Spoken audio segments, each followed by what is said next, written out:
a presença de Deus derramar, mas só podes fluir o que estás a pedir quando tudo deixares no altar. Quando tudo perante o Senhor estiver e todo teu ser Ele controlar,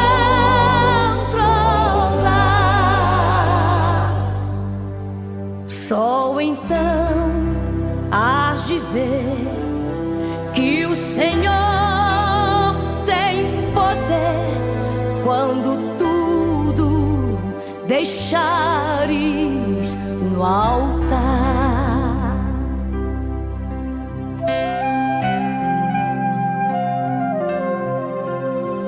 Maravilhas de amor te fará o Senhor, atendendo a oração que aceitar.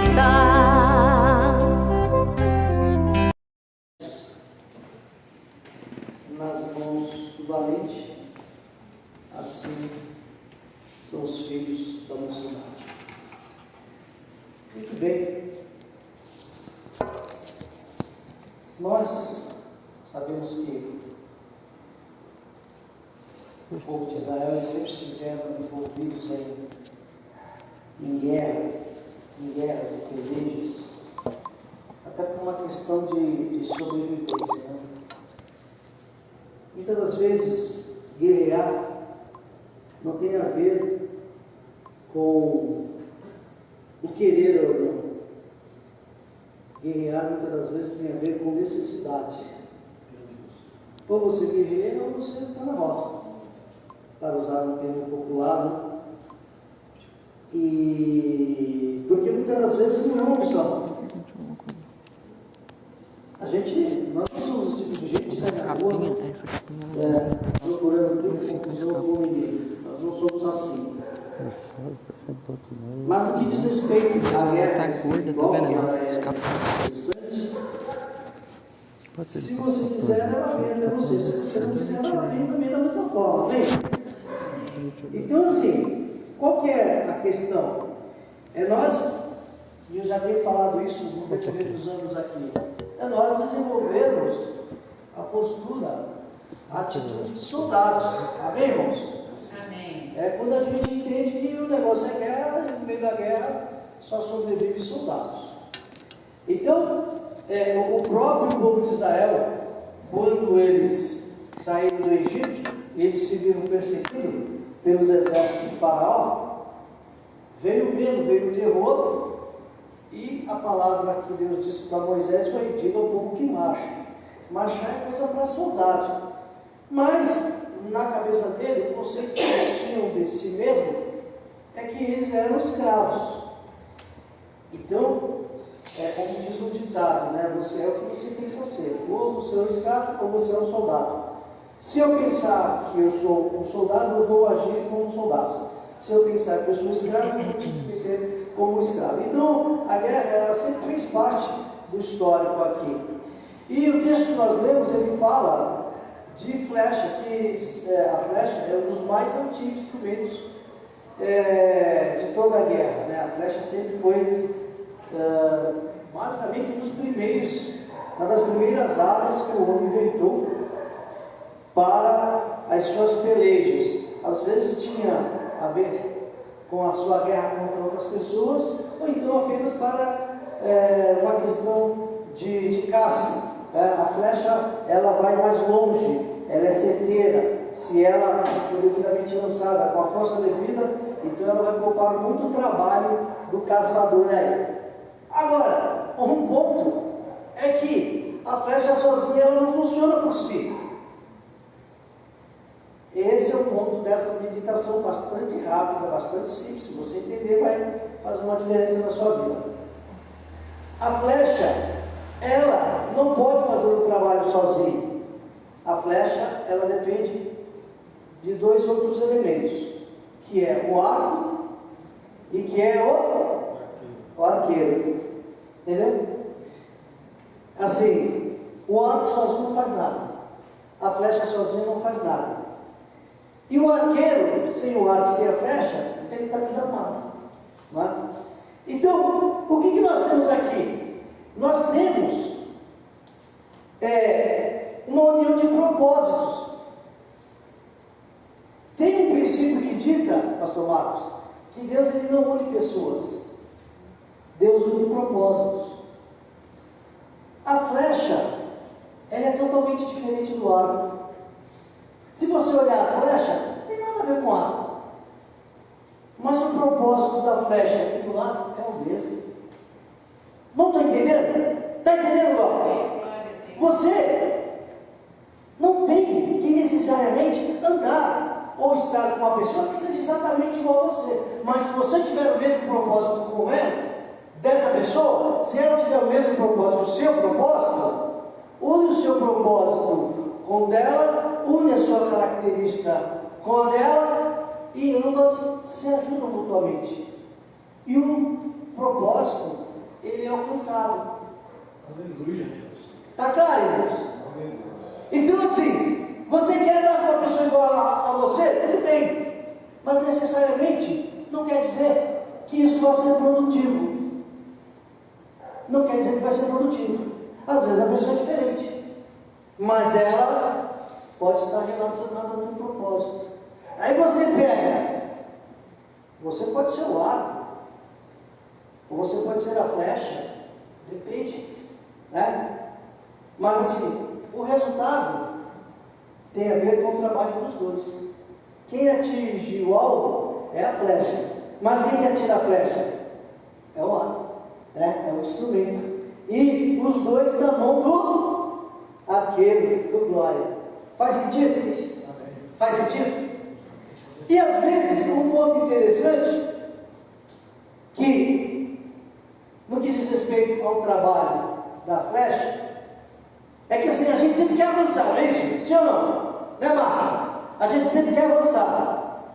Mas às vezes, e em geral funciona assim, a flecha para ir longe, ela precisa recuar. Entendeu, pastor Marcos?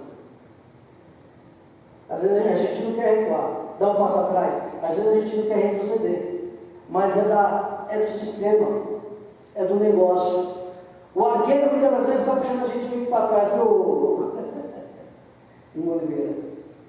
Ele puxa a gente para trás para poder mandar a gente mais longe. Ô glória, está entendendo? Está entendendo, Cicera? Aí você fala assim, mas eu não estou entendendo esse negócio. Eu não estou entendendo esse negócio. Eu quero avançar, eu quero ir. E o arqueiro está puxando você para trás. Só que é o seguinte, se você for a flecha polida, a flecha, Isaías fala, eu uso o nosso texto também para o Senhor, que está me ajudando muito, né? Procura aí, Denis. Flecha polida na aljava de Deus. Está em Isaías 41, 40, está por aqui. Faz de mim a sua flecha polida. Então a flecha polida é aquela flecha que foi devidamente preparada. A flecha que foi devidamente preparada para uma ação específica. E assim, é todo dia que a flecha trabalha? Não. É todo dia que a flecha atua? Não. Mas ela precisa estar na aljava, ela precisa estar pronta, ela precisa estar ali. Então assim, é todo dia que eu prego? Não. Oi? 49:2. Isaías 49:2. Vamos lá. Ouvi-me, vou ler um também. Ouvi-me, ilhas, escutai vós, povos de longe. O Senhor me chamou desde o ventre. Olha isso, coisa linda, hein? Desde o ventre, desde as entranhas da minha mãe fez menção do meu nome. Fez minha boca como uma espada, olha isso. Fez a minha boca como uma espada aguda, com a sombra da sua mão me cobriu. Fez-me como uma flecha limpa e me escondeu na sua aljava. Está ali, ó. Deus escolheu, Deus trabalhou, Deus preparou e coloca na aljava. A aljava é o depósito da flecha, né? Só tem você naquele depósito? Não, tem outras. Tem outras flechas. Deus vai usar quem quiser. O importante é você estar ali na coleção de Deus. O importante é você estar ali afiadinha. O importante é você estar ali alinhadinho. Não é? Então, quando você se dispõe para ser esse instrumento na mão de Deus, fica tranquilo. Vai ter um momento que ele chamar, agora é a sua vez, Mara, agora é a sua vez, Cristina, sua vez, Docs. Você só tem que estar ali, à disposição. Né? Aí você, em unidade com outras pessoas, né? E nós podemos até imaginar assim, né, essa questão da submissão, né? Da submissão à hierarquia espiritual, às pessoas que Deus colocou sobre sua vida para te orientar, espiritualmente falando, né? Porque a flecha em si, ela não escolhe a direção, ela não escolhe o destino, ela não escolhe o alvo. Tudo isso está na mente e no coração do arqueiro. Então Deus pega na qualidade do arqueiro, na qualidade do valente, Ele pega você e une com outra pessoa para que de repente você mais um. Amém? Então Deus ele une pessoas, Ele une propósitos. Porque a união de pessoas é um negócio complicado. A união de pessoas é um negócio muito complicado. Porque assim, nós somos muito diferentes, mas está tudo bem. Está tudo bem. Nós só precisamos ter o mesmo propósito. E a partir desse princípio, desse conceito do propósito, do objetivo, da missão, o que vai acontecer? Deus toma a tua qualidade, as tuas competências que Ele mesmo deu, une com a competência de outra pessoa e enquanto Ele está perto, não é? Outra vez lá, Jeremias 29:13 diz: buscareis e me achareis quando? Quando me buscares de todo o vosso coração, não é? Hebreus 11:6 diz assim: sem fé é impossível agradar a Deus. Aquele que se aproxima de Deus, creia que Ele existe e é galardoador daquele que o busca. Nós estamos aqui, alguém está nos assistindo à distância. Não importa onde você esteja, porque não há lugar, um centímetro, um pequeno nada, aonde estiver um coração contrito e quebrantado, o Senhor está ali com ele, não é? Porque o Senhor vai estar onde é querido, onde é buscado, não é? Onde é respeitado. Então, se você está aqui,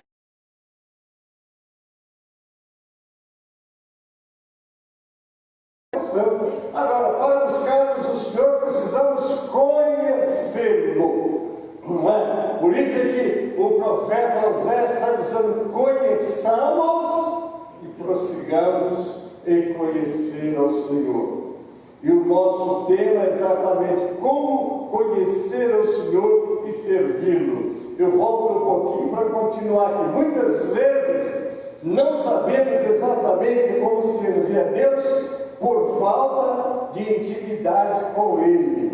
Diga comigo: intimidade com Jesus. Você tem intimidade com Jesus? Você tem intimidade com a sua esposa, não tem? Ela te conhece, você quer agradá-la, ela também quer te agradar, com os filhos que são amados e amam. Então, intimidade é essa aproximação, né? É procurar agradar. Será que eu, você, nós estamos agradando o Senhor? Não é? Como é? Como é isso? Crer que Ele existe, né? Então está aqui, falta intimidade com Ele. Afinal, quando temos um contato próximo com o Pai, Ele nos mostra quais atitudes em nossa vida vão agradar e glorificar a Ele, não é? Porque Deus nos fez com um propósito. Nós estamos ouvindo aqui o pastor Reinaldo falar sobre o propósito. Se nós viemos aqui com o propósito de adorar a Deus, todos nós, não importa as nossas diferenças, Ele vai abençoar a gente nesta noite, que estamos nesse propósito. Mas se nós tivermos outro pensamento, outra ideia, e estamos divididos, se é um dos pontos que o adversário estrategicamente atrapalha os crentes, é quando os crentes começam a se dividir, não é? Que a divisão, Jesus mesmo disse, não é? Todo reino dividido não subsiste. Toda casa dividida não fica em pé. Então, um dos trabalhos mais estratégicos do adversário é nos dividir. Cada um está pensando em uma coisa, tem um propósito, a diversidade de propósitos. Não. Quem viemos fazer aqui? Eu vou dizer para vocês o que eu vim fazer aqui. Eu vim adorar o Senhor. Quem vem adorar o Senhor? Glória a Deus. Viemos adorar, ouvir a palavra, receber a palavra, não é? Porque a igreja, ela não é um projeto humano, é um projeto divino. Sobre esta pedra que é Jesus, foi ele mesmo que disse: edificarei a minha igreja. Então a igreja é um projeto de Deus. Agora vem a palavra que nós ouvimos aqui no início, né? Com que propósito que a igreja existe? Com que propósito? Primeiro propósito é adorar a Deus. O que entramos aqui para fazer? Adorar a Deus, né? Eu gosto muito, pastor, do 124. Adorai ao Rei do Universo, terra e céu, cantai seu louvor. Então, a adoração faz parte do motivo também da igreja adorar, porque Deus fez o homem com esse propósito de adorar, ter comunhão com Ele. Quando Deus botou Adão naquele jardim, dominando tudo, né? Depois, na viração da tarde, ele vinha, não é?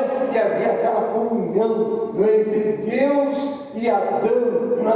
Então aquela comunhão ali, ela completava a alegria de Adão, depois quando era de Adão e de Eva. Por que completava a alegria? Porque Deus fez o homem com um lugar que ele vai habitar com o homem. Está lá no capítulo 3, versículo 6 do livro de Hebreus, não é? Que somos casa feitas para Jesus habitar. Amém. Somos casa. E o texto sagrado diz assim: vós sois o templo do Espírito Santo que habita em vós. Por isso que quando o homem aceita Jesus, o Espírito Santo vem ocupar a casa. Não é?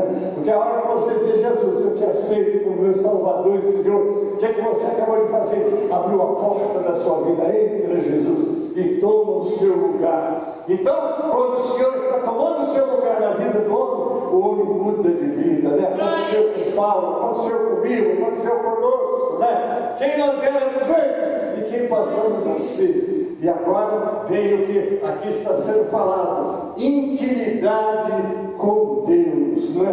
Ele nos mostra quais atitudes em nossa vida vão agradar e glorificar Ele. Por isso, o primeiro passo que você pode dar é se aproximar de Deus e conhecê-lo melhor. Por isso, o primeiro passo que você pode dar é se aproximar de Deus e conhecê-lo melhor. Aproxima-se de Deus e Ele se aproximará de você. Está lá em Tiago 4:8, não é isso? Assim, você vai entender que Ele pode ter um propósito específico para você servi-lo. É muito interessante que foi falado de propósito, né? Mas Deus às vezes tem um propósito com o pastor Marcos, com o Oliveira diferente. Mas a adoração temos que estar todos com um propósito. Mas Deus pode ter uma chamada especial para um e uma chamada especial para outro. Não é verdade? Quando a Bíblia fala na chamada de Pedro, como é que Deus chamou Pedro? Que era um homem que foi reconhecido como um iletrado, ele não tinha o nível acadêmico que aqueles líderes religiosos tinham, não é verdade? Mas quando ele chamou Paulo, ele chamou para uma missão específica. Ele fala para Ananias lá, reis e autoridade, ele falaria. Apóstolo Paulo conhecia todos os idiomas, então eles tinham um propósito na vida de Paulo, né? Pedro foi chamado, depois os outros, nós também, né? Que às vezes eu fico olhando pessoas simples e humildes, mas que vão para um meio de pessoas ignorantes, pessoas pesadas, até marginais, até pouco ele vai ali, ele entra, ele fala a linguagem deles, ele vai, ganha eles para Jesus. É diferente de alguém que tem outro nível. Então, você vai conhecer qual é o propósito de Deus para a sua vida. Senhor, eis-me aqui, não é? O que queres que eu faça? Os profetas, o profeta Isaías e outros profetas foram chamados e Deus propósito na vida deles. Agora, para você conhecer o que Deus quer de você, você precisa se aproximar de Deus. Não é? Você precisa se aproximar de Deus, você precisa conhecer Ele, quem é Deus para você, não é? Então eu continuo aqui, conheça mais sobre o Senhor. Muitas vezes não sabemos exatamente como servir a Deus por falta de intimidade com Ele. Se você tiver uma vida de oração, uma vida de santificação, você, ao levantar de manhã, você vai precisar de sair 6 horas para trabalhar, você levanta um pouco antes para ter um momento com Deus, né? Isso é muito importante. No seu primeiro momento, ser com Deus, de oração, de meditação. Bom, agora eu vou para o trabalho. Hoje eu estou aposentado, não vou para o trabalho, mas eu tenho academia. Eu já sei que eu tenho que entrar 7 horas, então se eu quero ter um momento com Deus, o que eu faço? Acordo 5 horas, né? Aí eu tenho 1 hora que eu posso ficar lá conversando com Deus. E como é bom você ter aquele momento primeiro do seu dia aos pés do Senhor. Ah, mas eu durmo tarde. Eu às vezes, depois de enviar mensagem, meia-noite, mais de meia-noite, mas às 5 horas o Senhor me acorda, eu levanto, vou para os pés dele. Isso faz bem, irmãos. Recebe orientação, recebe direção, presença de Deus na sua vida. Aí você vai para aqui, vai para ali, e o Senhor vai contigo, porque você buscou nele a direção, você quer ter intimidade com Ele. Você não pode ter intimidade com Ele vivendo afastado dele, fazendo o que não agrada a Ele. Então você precisa de se aproximar dele. Ele nos mostra quais atitudes em nossa vida vão agradar e glorificar Ele. Por isso, o primeiro passo que você pode dar é se aproximar de Deus e conhecê-lo melhor, não é? Então, Tiago diz, como nos aproximamos? Aproximar-se de Deus é possível por meio de uma vida devocional. Diga comigo, uma vida devocional. O que é uma vida devocional? O que você entende como uma vida devocional? Olha, é a oração, é a meditação da palavra, é um momento com Deus. Como é que Mateus 6,33, falando de todas as nossas necessidades, lá no 33 ele fecha com essa palavra, mas buscar o quê? Primeiramente o reino de Deus e a sua justiça, e as demais coisas nos serão acrescentadas. Veja, não serão dadas, serão acrescentadas. Você vai pedir 5, Ele vai te dar 50, mas como o Senhor, Ele tem um propósito, porque tudo que Deus faz é com um propósito também. Amém, queridos?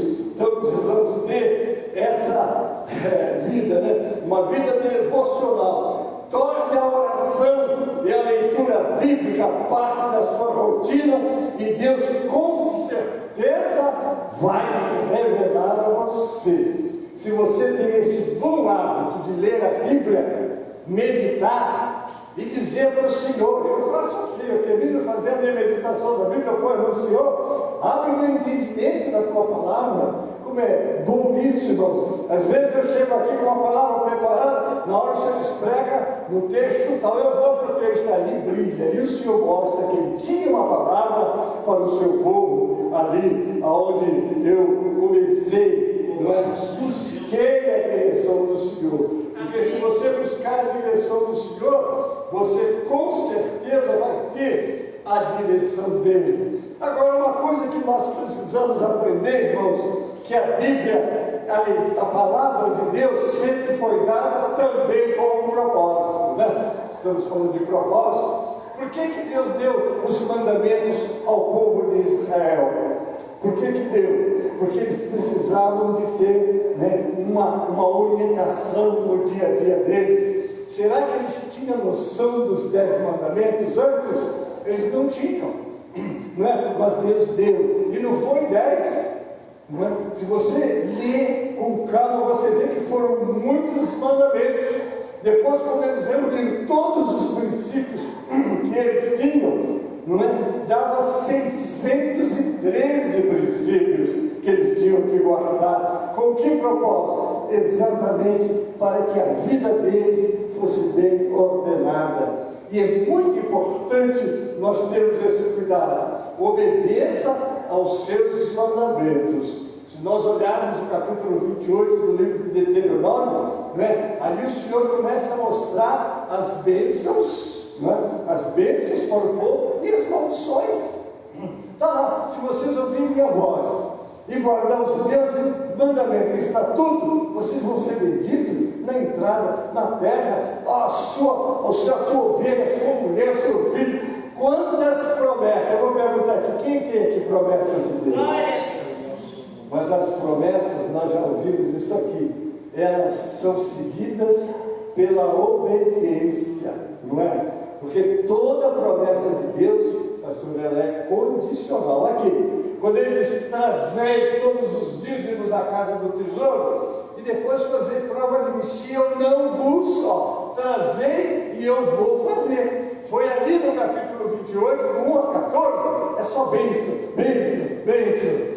Mas aí quando chegou no verso 15, porém, se vocês não ouvirem as minhas palavras, nem obedecer os meus mandamentos, ao invés de bendito, maldito, maldito. Então todas as bênçãos se transformam em maldição. E se vocês olharem a jornada de Israel, eles foram mais amaldiçoados do que abençoados. Eles tinham a bênção, mas eles rejeitavam a bênção e abraçavam a maldição, e depois sofriam as consequências.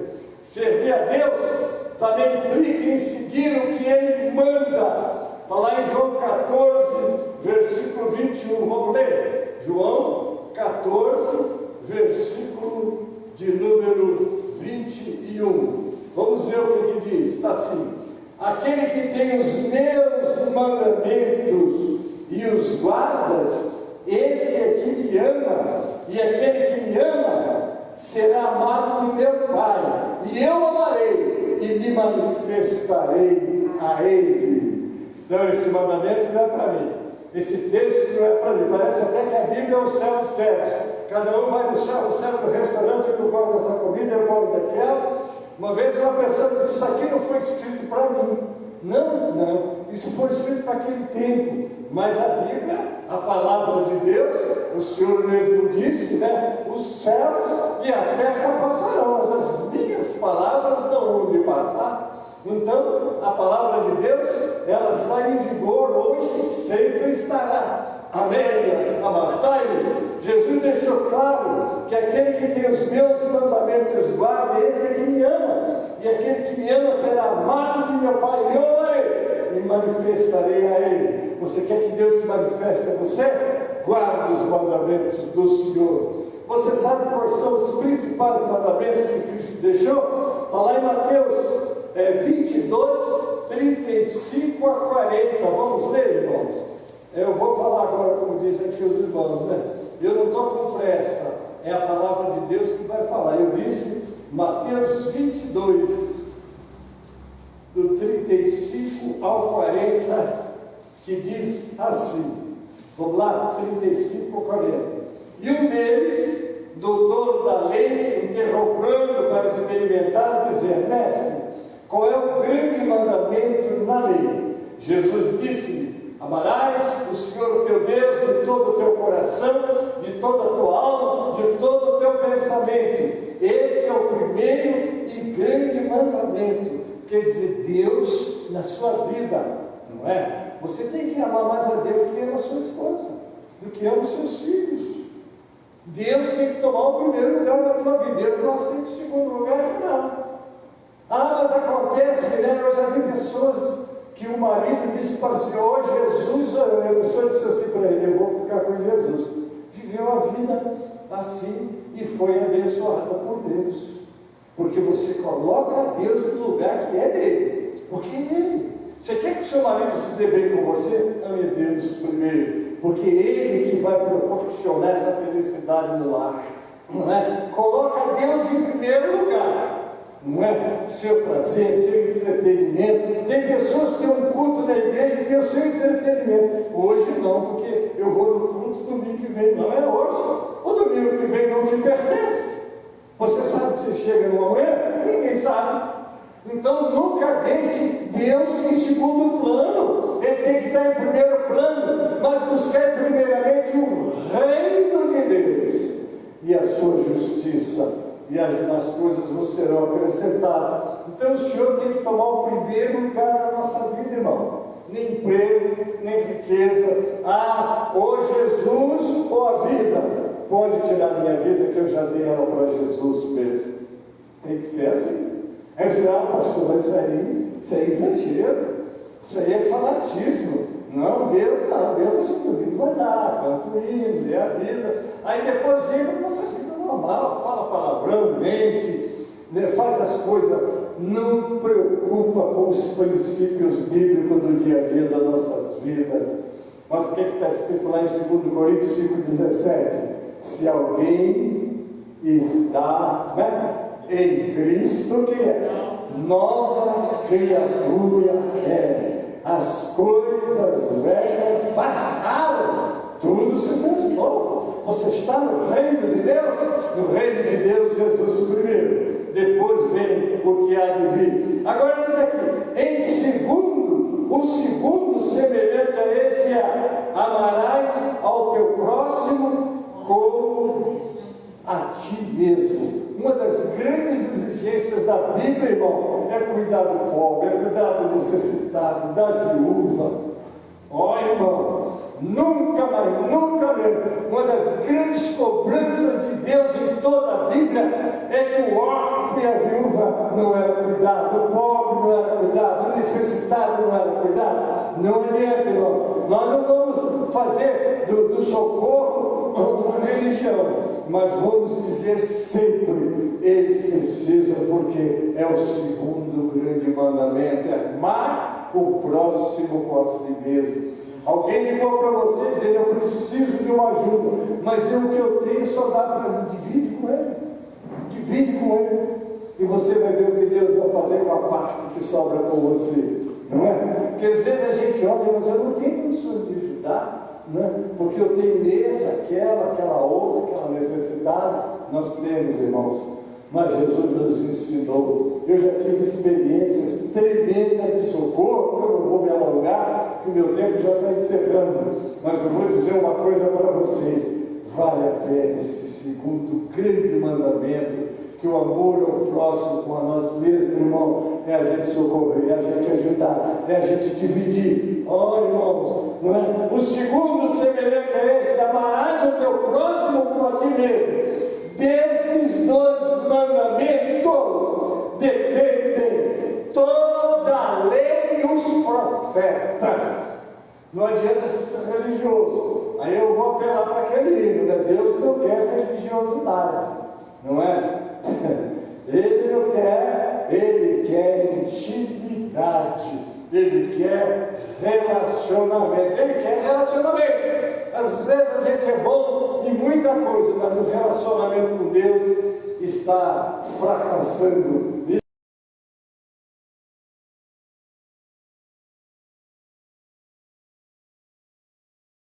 Precisa perceber que a partir dessa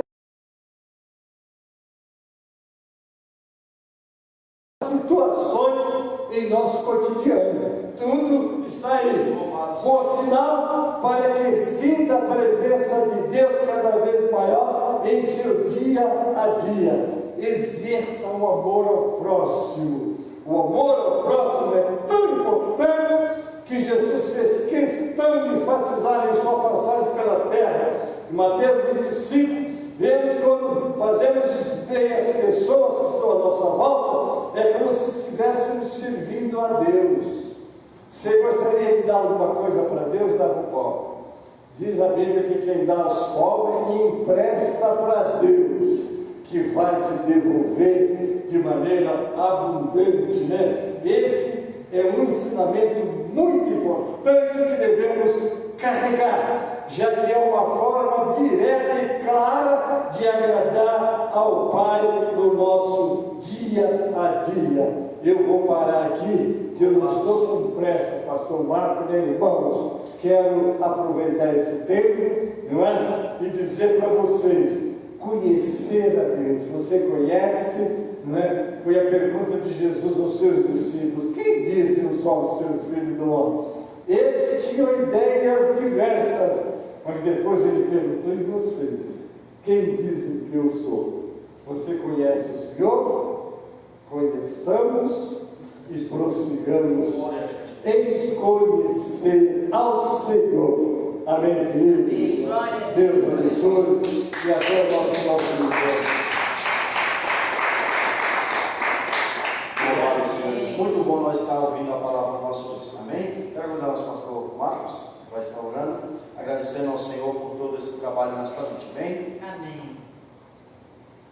Pai do Senhor Jesus, irmãos. Amém. Vamos colocar em pé, vamos agradecer a Deus. Conheçamos e prossigamos em conhecer ao Senhor. Seremos certamente só beneficiados com essa ação. Louvado é Jesus. O nosso próximo trabalho oficial, irmãos, a partir das 16 horas no domingo, com a escola pública. Bem, irmãos, algum recado? Eu estive conversando quase agora, antes de chegar aqui na igreja, a Maelza pediu para continuarmos orando pela nossa irmã Luciene. Ela estava acabando de ser transferida ali para São Mateus. A Elza está assim, isolada, né? Ela está triste e ela diz que, para ela, pelo que ela tem sentido, ela está dizendo que a mãe vai embora. Está abatida, né?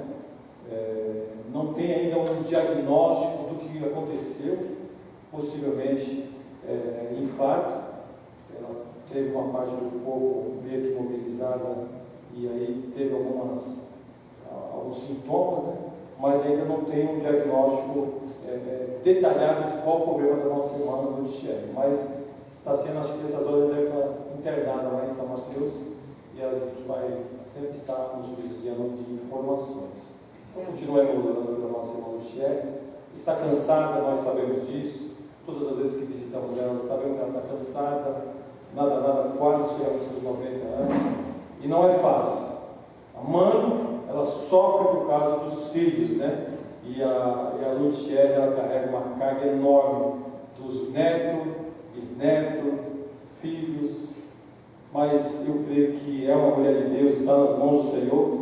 E a nossa função é estarmos orando, crendo que Deus pode restaurar a saúde da sua filha e ela continuar dando glória a Deus. Aquele que precisa de oração, vamos sinal da sua mão. Nosso Deus e Pai, obrigado pela tua palavra. Aqui ouvimos a tua palavra e certamente essa palavra ela vai fazer um efeito nas nossas vidas, como tem feito todos esses anos que estamos diante de ti, Senhor. É a tua palavra que tem nos transformado e nos tornado novas criaturas. Obrigado, Pai. Obrigado porque tu tens gerado dentro de nós esperança, expectativa, fé. Meu Deus, não tem deixado nós olharmos para a direita nem para a esquerda, jamais retroceder. Obrigado, Senhor. Essas mãos erguidas, Senhor, é um sinal de uma petição que tem sido colocada constantemente diante de ti. Tu que tens a resposta, fala individual com cada um dos teus filhos, ó Deus, e continua cuidando de nós. Entregamos a tua filha nas tuas mãos, Luciene, Pai, ó Deus, e nas tuas mãos ela está guardada. Certamente os teus propósitos, Senhor, na vida dela têm sido cumpridos todos os dias. Obrigado, Senhor. Continua trabalhando naquela vida, como na vida da Elza, dos filhos, netos, bisnetos, de toda aquela família. É o que nós estamos te pedindo. Despede-nos em paz, leva-nos guardados e protegidos para os nossos lares, dar-nos um término de semana na tua presença, pois é a bênção que nós estamos pedindo e te agradecendo em nome do Senhor Jesus, que vive e que reina hoje e para sempre. Amém. A graça do Senhor Jesus, o amor de Deus, a comunhão e as consolações do Espírito Santo sejam com todos nós aqui nessa noite, com todo o povo de Deus na terra, e todos dizem